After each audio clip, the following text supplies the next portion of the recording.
જી નમસ્કાર સાથીઓ, હું જગદીશ ચાવડા. સાથીઓ, આજ રોજ હું કડી શહેરના બુડાસણ ગામના વતની અને સામાજિક કર્મશીલ એવા અમનભાઈ ચાવડા કે જેઓની પર ગત અઠવાડિયે અસામાજિક તત્વો દ્વારા ગામના જ માથા પર અસામાજિક તત્વો દ્વારા હુમલો કરવામાં આવ્યો હતો. તે નવયુવાનનું આજે હું ખબર અંતર પૂછવા માટે અમદાવાદની એક ખાનગી હોસ્પિટલની અંદર ગયો હતો. ત્યાં એ અમન ચાવડાને હું રૂબરૂ મળ્યો. એના ગળામાં અહીંયા ટ્યુબ નાખેલી હોવાથી એ વાતચીત નથી કરી શકતો. બ્રેન હેમરેજ હતું, કોમામાં હતો, હમણાં બહાર આવ્યો છે કોમામાંથી 24 કલાક પહેલા. એના માતા પિતાને મળ્યો, એની બહેનને મળ્યો, એના કાકાને મળ્યો છું. મિત્રો, આ મુદ્દે હું થોડું બોલવા માંગીશ કે કડીના બુડાસણ ગામે સ્મશાનની એક સામાન્ય બાબતની જમીનની એક સામાન્ય બાબતે ગામના જ માથાભારે અસામાજિક તત્વો દ્વારા તેની પર જીવલેણ હુમલો કરવામાં આવ્યો હતો.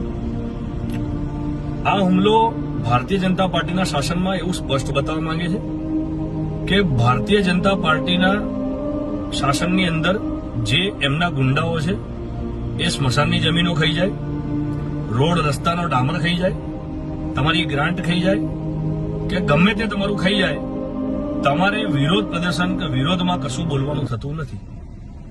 જો તમે વિરોધમાં બોલ્યા તો અમન ચાવડાની જેમ તમારી પર જીવલેણ હુમલો કરીશું, તમારા હાથ પગ ભાગી નાખશું, તમારો મર્ડર બી કરી નાખશું. આ એ મેસેજ આપવાનો પ્રયાસ છે. કેમ કે વિરોધ પક્ષનો બી એટલો જ અધિકાર છે જેટલો સત્તાધારી પક્ષનો છે. તમે સત્તામાં બેઠેલા છો અને તમને ક્રિટિસાઇઝ નહીં કરે કોઈ, તમારા દ્વારા કરવામાં આવેલ ગફલાને જો કોઈ ઉજાગર નહીં કરે તો એ દેશમાં લોકશાહી નથી, લોકતંત્ર નથી, એ સાબિત થાય. એટલે લોકશાહી અને લોકતંત્રને જીવંત રાખવા માટે વિરોધ કરનારા લોકો હોવા જોઈએ. પરંતુ તમને એટલો બધો ઈગો અને એટલો બધો ઘમંડ છે કે અમારો કોઈ વિરોધ બી ના કરે, અમે એક તો ખાઈ જઈએ બધું તો અમારો વિરોધ બી ના થાય. આ મેસેજ તમે જે આપવા માંગો છો એની સામે કડીના જનતાને, કડીના તમામ નગરજનોને, અને હું અત્યારે એમના પીડિત પરિવારના એના ફાધરને મળીને આવ્યો છું. એના ફાધર આજે થઈ 31 તારીખ એટલે પહેલી 2 ઓગસ્ટના રોજ મહેસાણા જિલ્લાના કલેક્ટરશ્રી તેમજ મહેસાણા જિલ્લા એસપી શ્રીને મળવા જવાના છે. એમની સાથે અમે જવાના છીએ અને વિડીયો મારફતે હું કડીની તમામે તમામ ન્યાયપ્રિય જનતા અને આવા ન્યુસન્સ સામે લડી લેવા માંગતી જનતાને બી વિનંતી કરું છું કે આવો આપણે સૌ એકજૂટ થઈને સાથે મળીને આવનાર 2 ઓગસ્ટના રોજ મહેસાણા જિલ્લા કલેક્ટર અને મહેસાણા જિલ્લા એસપી સાહેબને આ બાબતે રૂબરૂ માહિતગાર કરવા જઈએ કે આપના જ જ્યુરિડિક્શન્સમાં આવતું આ કડી શહેરના પોલીસ તંત્ર દ્વારા સચોટ કામગીરીના અભાવના કારણે હજી સુધી 2 આરોપી ભાગતા ફરે છે.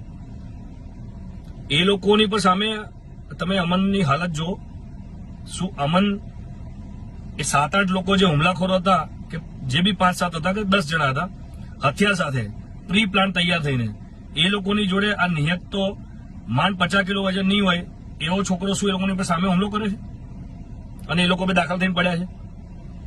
એટલે આખું ઉપજાવી કાઢેલું શું છે, આમાં એકચ્યુઅલમાં શું બન્યું હતું એની તલસ્પર્શી તપાસ થાય પોલીસ દ્વારા. સ્થાનિક પોલીસ ત્યાં કામ ના થતું હોય તો જિલ્લાની ક્રાઇમ બ્રાન્ચના તપાસ સોંપવામાં આવે કે ભાઈ શું ઘટના હતી, અમને શું કર્યું હતું, અમન શું ક્યાં જતો હતો, કોને પ્રી પ્લાનિંગ સાથેની પણ હુમલો કર્યો છે અને કેમ હુમલો થયો, એ બધું પ્રોપર એની તપાસ થાય અને તમામે તમામ આરોપીઓને કડકમાં કડક સજા થાય. ફરીથી કડીમાં કોઈ સત્તાધારી પક્ષ સામે અવાજ ઉઠાવનારાની પર ક્યારેય કોઈ આંગળી બી ના ચીંધે. એને બોલવાનો અધિકાર છે લોકોને. તમે સત્તામાં છો તો તમારી પર પ્રશ્નો થશે. એ પ્રશ્નો સાંભળવાની તમારી ઓકાત ને તાકાત ના હોય તો પદ છોડીને ચૂપચાપ ખેતીવાડી કરો, નોકરા ધંધા કરો. હું તમામ જનતાને ફરીથી વિનંતી કરું છું કે આરોપી કોઈ બી જ્ઞાતિ ધર્મ સમુદાયના, એનાથી મારે કઈ લેવા દેવા નથી.